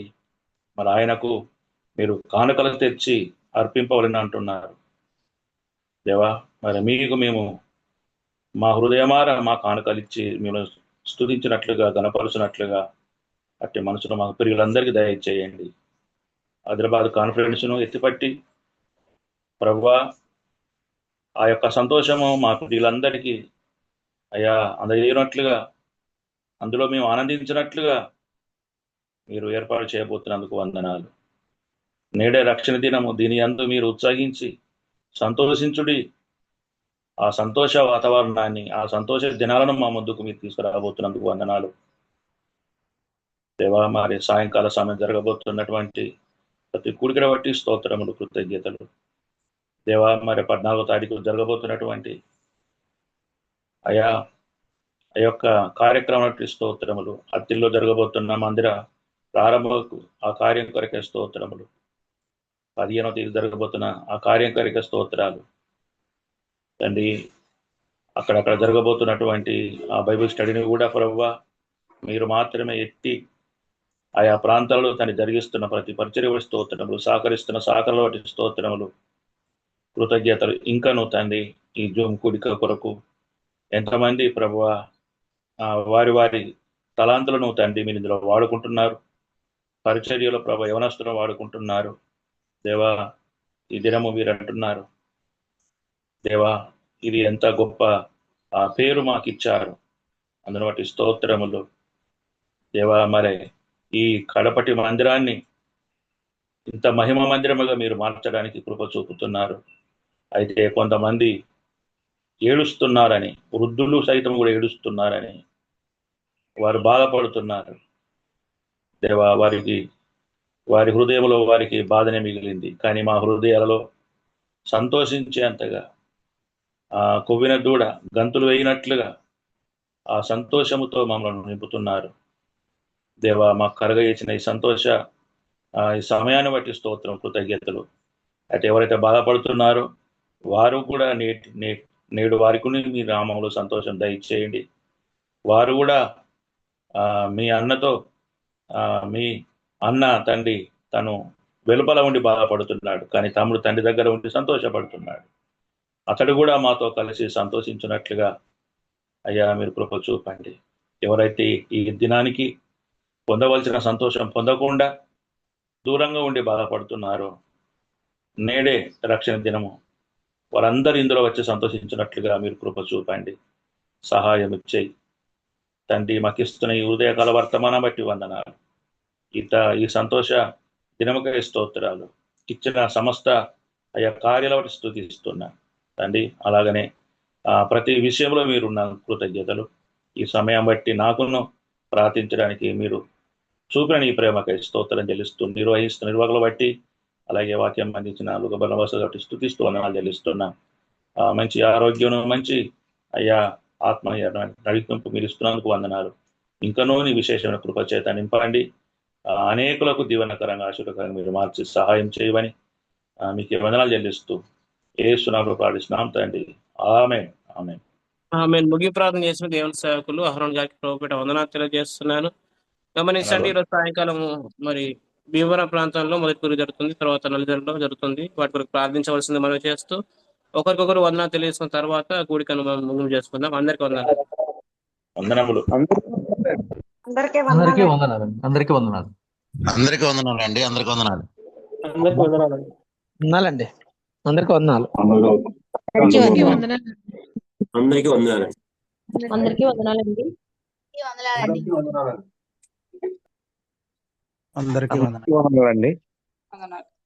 అందరికీ వందనాలండి.